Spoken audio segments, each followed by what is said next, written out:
안녕하세요. 오늘은 다산 정약용 선생님의 인간관계와 관련된 명언과 일화 10가지를 소개해 보겠습니다. 그러면 바로 시작하겠습니다.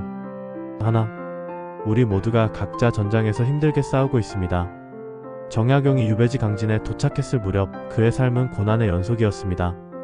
가족과 떨어져 외딴 시골에서 외롭게 지내야 했지만 그는 학문을 놓지 않았고 백성들을 살폈습니다.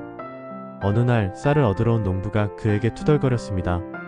어차피 양반들은 잘 먹고 잘 살잖소. 우리 같은 사람은 굶어 죽는단 말이오. 제자들은 화가 났지만 다산은 조용히 말합니다.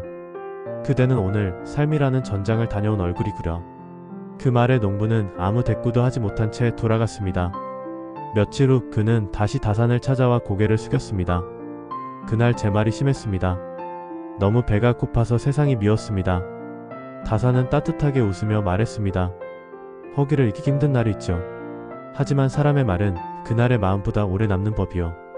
그 농부는 이후 다산의 밭을 자청해서 돕기 시작했고 함께 농사를 짓는 사이가 됩니다. 다산은 그의 딸아이의 병을 위해 약초를 캐어 약을 지어주기도 했습니다. 그리고 일기엔 이렇게 남겼죠.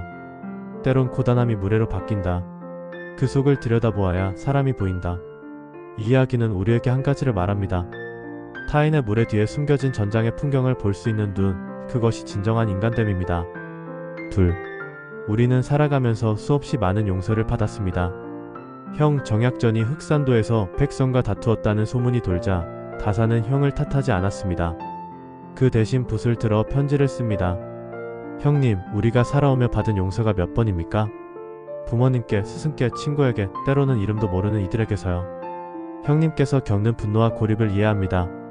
그러나 그들을 원망하기 전에 그들도 우리처럼 지친 마음일 수 있음을 기억해 주십시오. 편지를 받은 정약전은 눈시울을 붉혔고 며칠 뒤 주민들에게 먼저 손을 내밀었습니다. 그는 어부들의 말에 귀 기울이기 시작했고 함께 바다에 나가 물고기를 잡으며 어류를 연구했습니다. 이후 자선어보라는 위대한 유산이 탄생합니다. 그 중심에는 형제의 이해와 용서가 있었던 것이지요. 우리는 매일 무의식적으로 많은 이해 인내와 이해 속에 살아갑니다. 그러니 우리도 누군가를 이해하고 용서하는 태도를 배워야 합니다. 셋. 사람을 만나는 어른스러운 태도란 무엇인가? 정조의 죽음 이후 다산의 정치 인생은 급변했습니다. 함께 개혁을 논하던 동료들은 그를 멀리했고 혹자는 그를 정조의 그림자라 조롱하기도 했습니다. 다산은 크게 상처받았지만 누구 하나 탓하지 않았습니다. 그는 혼자 앉아 종이에 이렇게 적었습니다. 실망은 그 사람이 아니라 내가 만들었던 기대가 무너진 것이다. 유배길에 오르며 그는 수많은 편지를 불태웠습니다. 변절한 친구들의 이름이 적힌 종이를 보며 담담히 말했습니다. 그들도 살기 위해 택한 길이겠지. 나는 다만 내가 길을 잃지 않기를 바란다. 그 마음은 어른스러움 그 자체였습니다. 사람을 판단하기보다 자신의 기대를 다스릴 줄 아는 성숙한 태도. 그것이 바로 다산이 택한 인간관계의 지혜였습니다. 넷. 내가 타인을 가늠하듯 남도 나를 본다. 강진의 어느 날 다산을 찾아온 젊은 청년이 있었습니다. 초라한 옷차림에 천민의 표식을 지닌 그는 종이 한 장을 내밀며 떨리는 목소리로 말했습니다. 감히 선생님 앞에 글을 내밉니다. 배움의 길을 허락해 주실 수 있을까요? 제자들 중 몇은 수근거렸습니다. 천한 자가 스승 앞에? 하지만 다산은 종이를 펼치고 찬찬히 읽었습니다. 문장은 거칠었지만 안에는 진심이 담겨 있었습니다. 다산은 고개를 들어 청년을 보며 말했습니다. 그대는 나에게 정성스레 쓴 이 글 한 장으로 나의 하루를 밝게 했소. 그날부터 청년은 정식 제자가 되었고 누구보다 성실히 공부했습니다. 그는 훗날 농서 편찬에 참여하며 백성을 위한 학문에 일조하게 됩니다. 사람은 내가 보는 만큼만 보입니다. 다산은 겉모습이 아닌 글 한 장 속에 담긴 마음을 본 것입니다. 타인을 보는 내 시선은 곧 내가 어떤 사람인지를 드러내는 거울이기도 합니다. 다섯. 사람을 수단으로 삼는다면 어떻게 될까요? 조정에서 일하던 시절 다산은 여러 정치인들의 겉모술수를 지켜보았습니다. 특히 그가 잊지 못한 사건은 평소 존경하던 인물의 권력을 위해 법과 스승을 서슴없이 희생시켰던 일이었습니다. 그 관리는 다산에게도 은근히 말을 던졌습니다. 정약용 대감, 요즘 세상은 이상만으로는 살아남기 어렵습니다. 사람을 하나의 돌처럼 놓고 쓰는 게 정사입니다. 너무 정의롭기만 해선 뜻을 펼 수 없지요. 다산은 그 말을 곱씹으며 밤새 잠을 이루지 못했습니다. 다음날 그는 일기에 이렇게 썼습니다. 사람을 수단으로 삼는 자는 자신도 곧 수단으로 전락한다. 정치는 사람을 바르게 쓰는 것이지 이용하는 것이 아니다. 이후 그는 외직으로 나가기를 자청했습니다. 권력의 중심에서 멀어지는 것을 두려워하지 않았고 자신의 뜻이 꺾이더라도 사람을 존중하는 자세만은 지키고자 했습니다. 유배 이후에도 그는 변하지 않았습니다. 조정에서 누군가 다산을 이용하려 하자 그는 단호히 거절했습니다. 나는 한 사람을 위하는 학문을 하고자 했지 한 자리를 얻기 위한 글을 쓴 것이 아닙니다. 그 말은 정적들에게조차 감탄을 불러일으켰습니다. 현대 사회에서 사람을 스펙으로, 숫자로, 결과물로 대하는 경우가 많습니다. 하지만 다산은 200년 전 이미 말하고 있었습니다. 사람이란 목적이지 도구가 되어선 안 된다고 말이죠. 6. 만장일치란 사람에 대한 모독이다. 강진에서 수많은 제자를 가르치던 다산. 그의 문화에는 유생도 있었고 농부도 있었고 장사꾼도 있었습니다. 그들은 각자 처지도 지식도 성향도 달랐습니다. 어느 날 제자 중 한 명이 말합니다. 선생님, 우리는 모두 같은 학문을 배우고 같은 길을 가야 하지 않겠습니까? 그렇게 해야 함께 성공할 수 있을 터인데요. 다산은 조용히 고개를 저으며 이렇게 말했습니다. 사람은 나무와 같네.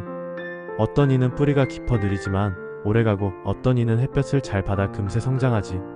하지만 그 둘이 같은 시간에 같은 크기로 자란다면 그건 나무가 아니라 조각상이네. 그는 각 제자에게 맞는 교육을 고민했고 어떤 제자에게는 천문학을, 어떤 제자에게는 농사법을, 또 어떤 이에게는 시와 수양을 가르쳤습니다. 제자들 사이에서도 의견 충돌이 있었습니다. 왜 나는 글쓰기를 배우지 않습니까? 왜 그는 논어를 배우고 나는 땅을 읽는 법을 배웁니까? 다산은 모두를 모아 이렇게 말합니다. 의견이 같기를 바라는 건 생각이 없다는 뜻이오. 만장일치는 사람에 대한 모독이며 그것은 그 사람의 존재를 무시하는 일이지. 그 말에 제자들은 스스로를 돌아보게 되었고 서로 다름을 인정하기 시작했습니다. 후일 다산의 제자들은 다양한 분야에서 자신의 소임을 다하며 살아갔고 그 뿌리는 하나였지만 가지는 각기 다른 나무처럼 성장했습니다. 다산은 말했습니다. 사람은 다르기에 아름답고 다르기에 더 배울 수 있다. 오늘날의 사회, 학교, 직장에서 모든 사람에게 똑같은 것을 요구하는 풍조 속에서 다산의 이 말은 여전히 유효합니다. 7. 허물을 고치는 말은 조심스럽게 해야 한다. 강진의 어느 봄날 제자 하나가 유난히 공들인 글을 들고 다산을 찾아왔습니다. 붓끝에 혼을 실었다는 듯 정성스럽게 쓴 수필 한 편이었습니다. 제자는 숨을 고르며 말했다. 선생님, 이 글은 그간 제 마음의 결을 담은 글입니다. 평가를 부탁드립니다. 다산은 조용히 글을 읽어 내려갔습니다.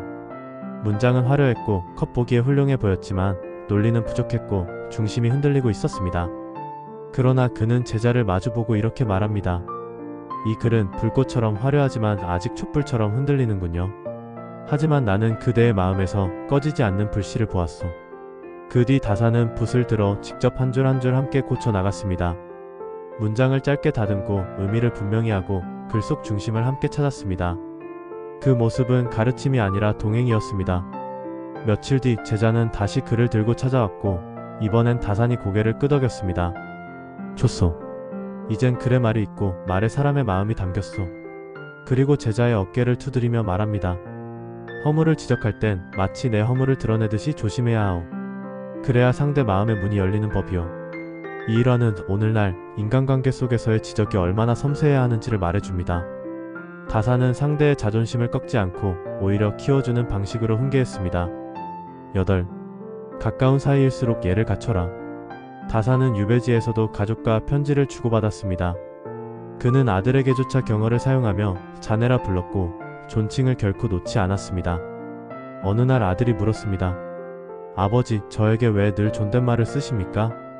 다산은 잠시 미소를 지으며 이렇게 말합니다. 사랑하는 사이일수록 존중은 작아지면 안 되느니라. 가까움은 예를 대신할 수 없단다. 그는 부인 홍씨가 병들었을 때 손수 약초를 캐고 약을 다리며 병간호를 했습니다. 그러나 그 과정에서도 거친 말 한마디 없이 아내에게 한결같이 정중한 말투로 대했습니다. 당신의 고통은 나의 고통이니 내가 할 수 있는 일이 있다면 무엇이든 하겠습니다. 사람은 가까울수록 무심해지기 쉽습니다. 다산은 가까운 이에게야말로 더 섬세해야 한다는 것을 몸소 실천했습니다. 9. 좋은 친구를 원한다면 내가 먼저 좋은 친구가 되어야 한다. 박제가와 다산은 실학을 함께 연구한 벗이었습니다. 그러나 어느 해 박제가가 자신의 주장을 관철하려다 다산과 충돌하게 되었습니다. 편지가 오가지 않았고 두 사람은 멀어졌습니다. 주변 사람들은 말했습니다. 두 사람도 결국 틀어졌군요. 하지만 다산은 조용히 붓을 들었습니다. 벗이란 나와 생각이 같아서가 아니라 내가 다르더라도 함께할 수 있어서 벗이라오. 그는 먼저 손을 내밀어 편지를 보냈습니다. 편지에는 과거 함께 웃던 이야기, 정조 앞에서 나누던 고민, 서로가 배운 가르침이 적혀 있었습니다. 박제가는 그 편지를 받고 눈물을 흘렸습니다. 그대가 먼저 손을 내민 용기에 나는 다시 벗이 되기를 청하오. 좋은 친구를 원한다면 내가 먼저 좋은 친구가 되어야 한다. 다산은 그 말의 진심을 행동으로 보여주었습니다. 겸손은 머무르게 하고 칭찬은 가까이 오게 한다. 강진에서 글쓰기 수업 중 한 제자가 쓴 시가 회람되었습니다. 모두가 조용히 시를 읽었고 마침내 다산의 차례가 되었습니다. 그는 조용히 시를 마친 뒤 말했습니다. 내가 그대보다 많이 배웠을지언정 이 시만큼은 그대에게서 배웁니다. 제자는 당황하며 물었습니다. 감히 제가 선생님께 배움을 드리다니요? 다산은 웃으며 대답합니다. 배움은 지식에서만 오는 게 아니네. 사람의 마음을 울리는 문장 하나가 수십 권의 책보다 깊을 수 있지. 그날 이후 그 제자는 자신감을 얻고 더욱 글쓰기에 매진했고 훗날 실학파의 중요한 문필가로 성장했습니다.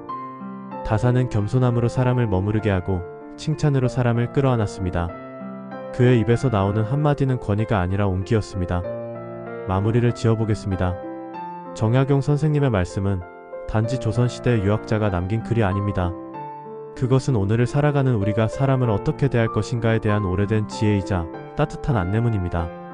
사람을 살피는 눈, 그 눈으로 세상을 바라보라. 항상 행복하시고 건강하세요. 감사합니다.